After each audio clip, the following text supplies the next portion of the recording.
Yes, so in case you guys missed it, last week Lofi actually preached. It was really good, by the way. Let's give one more round of applause for Lofi. I love it. Shout out for a shout out, you know? Yeah, and it was really good. Lofi was sharing a series of how to go through tough times. And then I get so inspired by it. Last week, Lofi was saying we can rejoice through tough time. I've been trying that throughout the week. And yeah, I've been feeling happier. So if you guys see me happy, a bit more giddy. So yeah, it works. Try what Lofi suggested last week. And I get really inspired that today I'm going to talk about what happened next after hard times. So good news is hard times don't happen forever. Yay! So it's not going to happen forever. Lofi had this series. She preached 3 times. And then, yeah, hard times not going to happen forever. Now, maybe your journey and my journey may be different. Everyone's journey is different. But hopefully what we learn today, we can be equipped. So once we get out of a hard season, we know what to do. After we go through tough times, what usually happens is we enter a new season. Everyone says new season. When we're at school, or maybe university, I don't know, after we done a test, what usually happen? Sleep. That's fair. That's true. Yeah, sleep. So you get a little bit of rest. And then after, let's say, summer break or the semester break, then you go over to a new term, a new season. So what usually happen after a test? Maybe it's after a test at work, you get a promotion. So hopefully together we can learn how to prepare ourselves for promotion. Because we know God doesn't just chuck us through tough times just because He wants to change us. He wants us to be a better person. It's now no longer prep time. So we are entering a new season. It's no longer prep time. It's now go time. We've passed the test. We're entering a new stage in our lives. And yeah, we're ready to go. We're ready to get God's promise. One thing I notice is in order for people to move forward, they need to be brave. Yeah, so today, one of the characteristics that I want to highlight to move forward is how can we be brave in a new season? How do we enter a new season with a lot of bravery? So my sermon title is going to be How to Be Brave. We can learn a lot of things from people before us. We hear our parents, we read the Bible. There's a lot of people that are well known to be brave in the Bible. Some of the examples that stood out to me when I was preparing this sermon was David. When David versus Goliath, that's a lot of bravery there. Another person that's well known to be brave is Moses. He led a whole nation to the promised land. Also, Daniel, if you guys know Daniel, he was working for a ruler at the time. The book is really interesting. And the king wanted everyone to bow down to him, but Daniel said no. So that was a bravery to say no to such a big institution. A little shout out though for brave women in the Bible that I want to highlight is Pua and Sipra. They're actually 2 midwives in the Old Testament that they go against the Pharaoh's rule at the time. So they actually help people to give birth. So there's a lot of brave men and women in the Bible that we can learn from. But today I want to highlight someone who's a little bit less popular. And today we're going to learn bravery from Joshua. Ta-da! I'm so proud of my slides, by the way. It's part of like my creative rest. Yes, thank you again, Lofi. Yeah, so I want to be able to express myself creatively, so I like to make these kind of things. Anyways, yeah, so today I want all of us to learn from Joshua. And oh my God, what really stood out to me is yesterday the leaders actually have vision casting. So we sit down together with Indo Service and together with Pastor John, and he's been praying for the vision for Assembly Church for the next year, for 3 weeks. And then the vision casting chapter was actually from Joshua too. I didn't call him. I didn't know that he was going to talk about Joshua, but that's how I know that the word of the word of God is living, because, two different people, I don't just randomly text Pastor John. I was like, oh, what are you talking about this week? But it's the same. So yeah, let's all together highlight what's so brave about Joshua. So I'm actually we have to read the whole book to understand Joshua better. So we're gonna be here until 12:30. I hope you guys had breakfast. I'm just kidding. So yeah, so if you have your own time, have your own Bible reading time throughout the week, I really recommend reading the book of Joshua. It's not that long. And yeah, it's also aligned with what our church have moving forward. So I think it's good let's have a look together at how Joshua is. But today, I'm just going to talk from Joshua 1 and 4. Still quite long. But don't worry, I will give pointers, give highlights, okay? But highly recommend read about Joshua. So, do we know who Joshua is? Joshua, in my own words, is the less famous Moses. That sounds really bad, but Joshua was actually Moses' assistant. So Joshua was with Moses and the Israelites throughout the 40 years when they walk around, before they entered the promised land. Joshua got a promotion. So he actually was appointed to be the next Moses at the end of, what's the book before Joshua? Yes, at the end of Deuteronomy. Thank you, Nathan. Amazing. Yeah, Joshua is actually appointed as Moses' assistant. So Joshua have seen how Moses worked, how Moses lead. Joshua was like Moses' prototype. But what's interesting about Joshua is the assignment that God gave to Moses and Joshua is very different.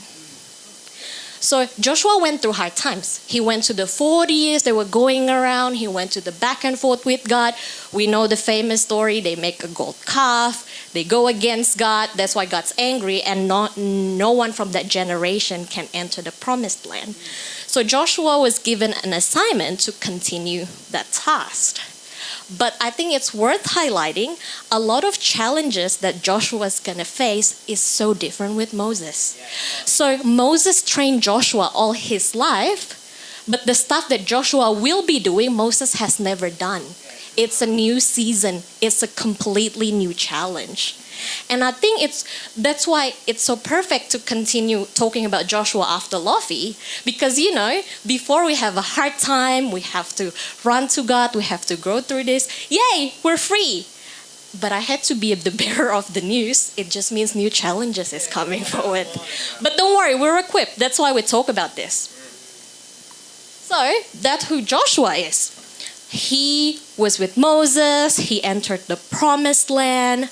And the task that God gave to Joshua was to conquer the promised land. So the promise was given already. God says oh yeah, it's time for you to go and grow and get the land. I've given it to you. But Joshua didn't get it for free. He had to go out there and he have to face different challenges that he's never faced before. So Moses was about preparation, which I think is good. Moses was about preparation. Joshua was about execution. Because when we're going to enter a new season, God's not going to leave us alone. That's why we have hardships. That's why we have tests. So we know who God is. We know who our God is.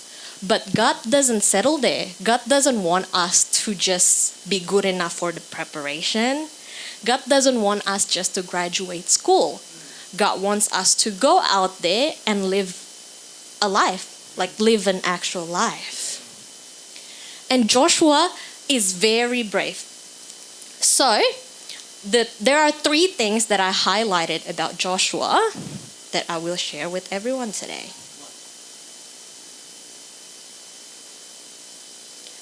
So the first thing and the second thing, they're tied together.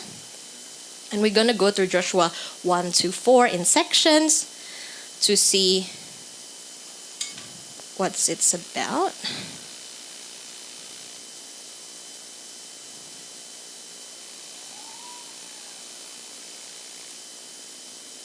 So point 1 and 2 is Joshua keep listening and he keep obeying. It's so the discipline that's been built throughout his whole life, he carried that on. He carried that on to the new challenges that he is given. Joshua keep listening and he keep obeying God. So from Joshua 1 to 3, there are instances where Joshua keep listening and keep obeying God. So if we look at the verses in Joshua 1, verse 1 to 9, and then it continues to keep obeying. I'm not going to read the whole thing, but that's basically chapter 7. So, verse 7. So in verse 7, God says, be strong and very courageous. Be careful to obey all the law my servant Moses gave you. Do not turn from it to the left or the right, that you may be successful wherever you go. If you're an expert in something, like say for example, Jono's an expert in like accounting, right? You believe so? Do I tell him, Jono, this is what you need to do to be an accountant? No. Because he knows what he's doing.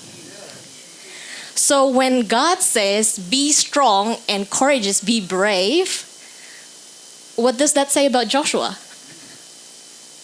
God doesn't need to highlight, God doesn't need to say like, Joshua, be strong. God doesn't need to do that if he's already strong. It's because Joshua is exactly the complete opposite of that. God is preparing him. He knows that it's going to be hard. The challenges are new. And God reminded him that, be strong. Be strong. So we can relate to Joshua in a way, right? Well, I can relate. I get so scared so easily. Go on, amen. I learn better over time. Like being up here is still quite scary sometimes. But be strong and courageous. So if you're scared to move to a new season, it's okay. We all get scared. Even Joshua, the person that we're going to learn from that's known for his bravery, he got scared too. And God is there with him. Joshua, be strong, be courageous. And don't forget the law that Moses gave you. So all the knowledge, all the stuff that he learned, that he see, that he put in his heart throughout his hard times, he carried on. He keep listening. He doesn't stop the relationship with God. He doesn't change God. He doesn't change the discipline that Moses have built in his heart. Keep on going. To enter a new season, we need to keep listening. So I just need to steal Lofi's pointers from last week about the practical stuff. So what did Lofi say about going through hard time? Read your Bible. Know who you're talking to. And that's exactly what it is. So how do we move to a new season? Don't stop doing that. And if you haven't started, that's okay. This is not a race. You can still start now and we can keep going because we're entering a new season here. Next one. In Joshua 3, if we pay attention at verse 7 and 8, it was very similar as well. So verse 8 is God telling Joshua what to do. And then, not even 1 or 2 seconds, the next verse, Joshua did it. I don't know if you pay attention at this, and it happened throughout the book of Joshua, interestingly. Like, God says something, the next verse, Joshua did it straight away. This happened multiple times. And that's the point. Keep obeying. Another thing worth highlighting as well, because yesterday I got so excited. I was like, Pastor John, look, I'm going to talk about this. We didn't even talk to each other, but we talk about the same stuff. So I ended up discussing a bit more and a bit deeper about Joshua with Pastor John, which is really helpful with what I'm going to share now. And then I asked Pastor John, I said, Pastor John, Joshua is so obedient and I love that. He does this. God says this. He does it straight away. God says this. He does it straight away. He doesn't make excuses. He doesn't reason with God. And Pastor John told me this. I was like, do you know why? I was like, no. I just pointed, oh, that's good. That's something we have to follow. And Pastor John said, because he's doing the complete opposite of what Moses did. If we pay attention at how Moses led the Israelites, how many times Moses reasoned with God. Wow, that's good. I was like, oh yeah, that's true. Yeah, because Joshua probably seen firsthand throughout his hard times, when he's going through hard times, he's seen firsthand how God is, how good God is, how amazing, how even the Israelite complained back right and center. God still do it. So he doesn't doubt anymore. It's not the new season is not a time to complain anymore. It's in the past. We already know how good God is. We already know that you're saved. So if God asks you something, it's not time to reason with God anymore. Do you guys hear me? It's time to obey. It's time to be like Joshua. Whatever God says, then just do it. You already know how He is. Yeah, come on, that's good. Didn't he express enough of His love in your life? Yeah, that was amazing. And when Pastor John pointed out, oh yeah, that's true. Because from the old season, in the 40 years that he go through hard times, he's seen enough. He's seen enough of God's wisdom. He's seen enough of God's goodness. So when he moved into the new season, even though the challenges is scary, even though he's not brave, when God told him to be brave, he obeyed because he know who God is. In Joshua 4, one more. It's very similar, the pattern. Verse 1 to 3, when the whole nation finished crossing the Jordan, the Lord said to Joshua, and then the next thing, Joshua keep doing it. Verse 1 to 3, that's the whole instruction from God. And then Joshua do it. We're going to read through the whole chapter 4 after this. But so that's the first point that we need to do. So what Lofi said last week? Trying to remember as well, just to make sure we all pay attention. And that's okay. That's why we have, that's why we have community to help remind us. But whatever Lofi said last week, just do it. Just keep doing it.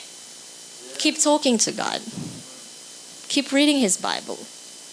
And an extra reminder that I'm just going to keep obeying, keep listening. It's not a time to reason anymore. It's in the past. We move on.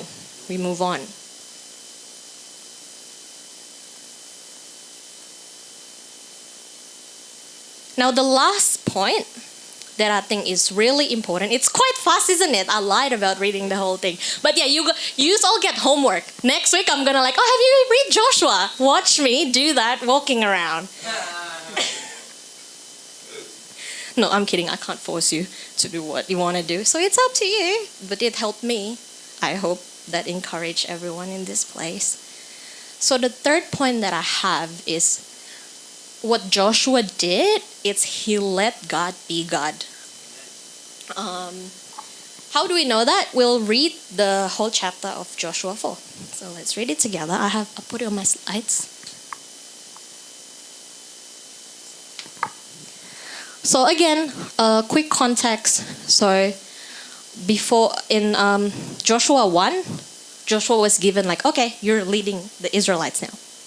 And then, interestingly, God said, this is the promised land, enter it, but you still need to conquer it. So what happened is Joshua still needs to go to war. He still needs to fight with a lot of nations that live there.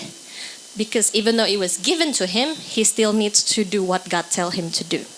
So this is Joshua 4. Let's read it together. When the whole nation had finished crossing the Jordan, the Lord said to Joshua, choose 12 men from among the people, one from each tribe, and tell them to take up 12 stones from the middle of Jordan, from right where the priests are standing, and carry them over with you and put them down at the place where you stay tonight.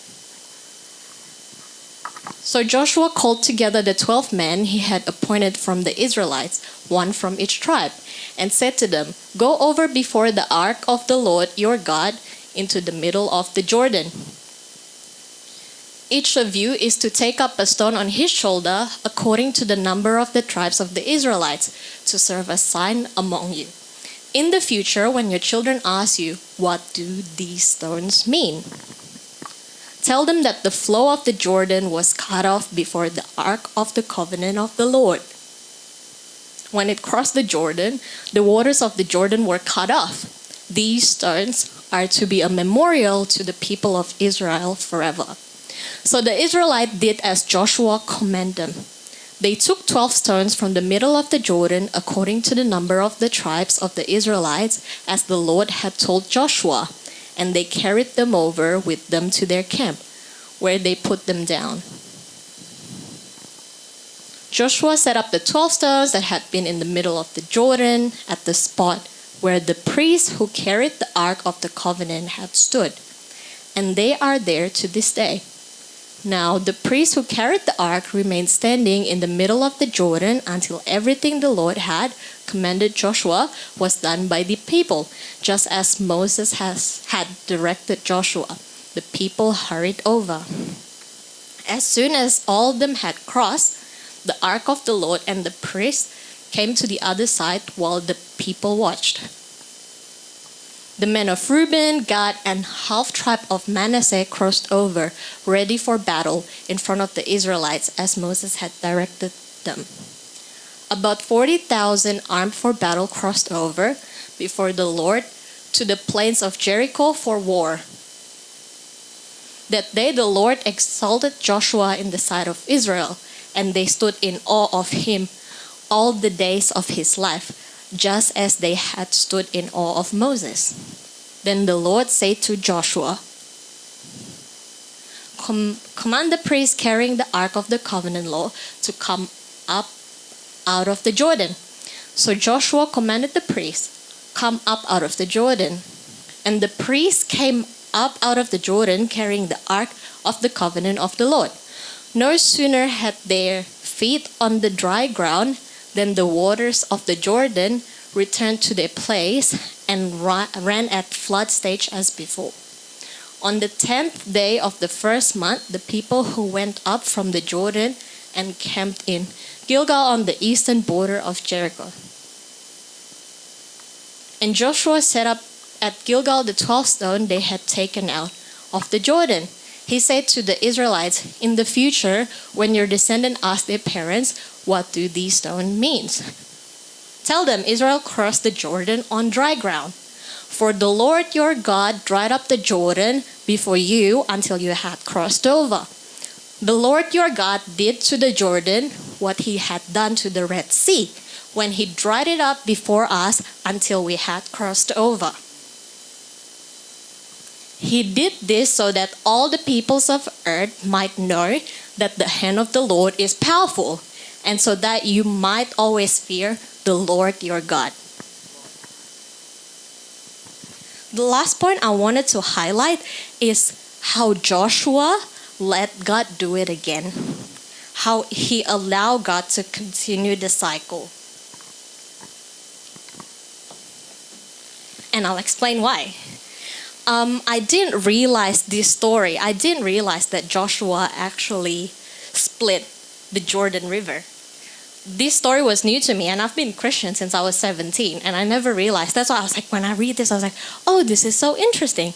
I didn't know that God had done that too. Yeah, and then God did this. So before they enter to war and they need to go to Jericho, the first city that they're about to conquer, God showed them the same miracle, a familiar miracle with the one that he did to Moses. Now, sea and river, which one's bigger? Exactly. Joshua let God be God. And that also means Joshua was given the challenge that's based on his capacity. This was the first time that he had to go out without Moses. So the way God showed it is, he showed that he can be the same God for Moses as it to him. But the size is different. God meet us where we are. So if you think moving forward to be brave, you're gonna get more challenges. Oh my God, you're gonna think like, oh my God, I'll have to be as brave as Moses. But that's not what God did to Joshua either. He gave him the right size, the right amount, but he did the same miracle. I bet it's still as hard to split a river and to split the Red Sea. Yeah, and if God does it once, he can do it again.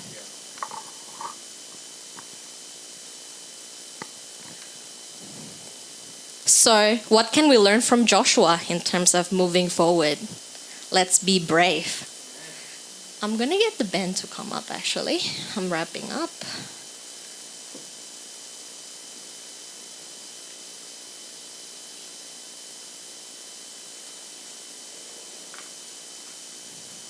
So we've learned today, we've seen that how Joshua, he continued his discipline from the tough time that he go through.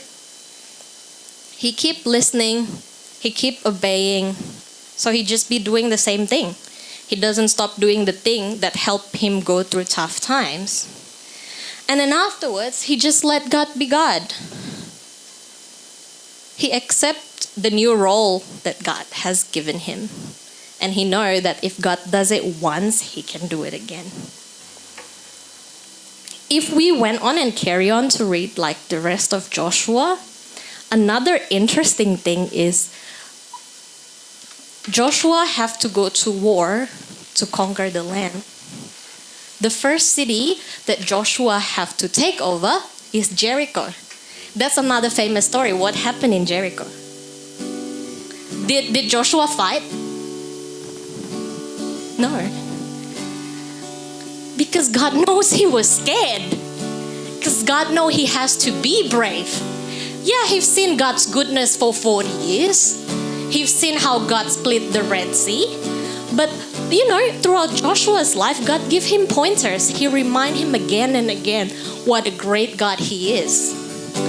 Like in Jericho, later on in the story, they actually didn't fight. God says, okay, I understand. You're still a bit scared. It's fine. But I can still use you. So what they did is they go around Jericho and then the city just stumbled that way. But if we keep carrying on, we keep reading the book of Joshua, in Joshua 24, there's a list of the land that Joshua conquered. There's a list of war that he won over time. It's a long list. He conquered the land. Yeah. He entered the promised land. But he didn't do it himself. He do it with God. So if this morning God's calling you to be brave, let's learn one or two things from Joshua. Let's continue the discipline. What help you go through the tough time? Carry on. And let God be God. Let him do it again in your life.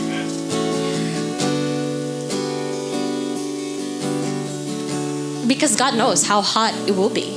He will meet you where you are. Be brave today.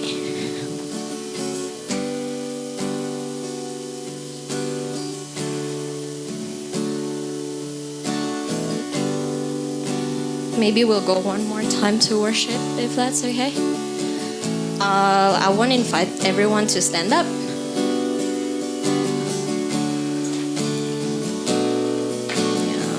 Let's bow our heads and what are you afraid of today?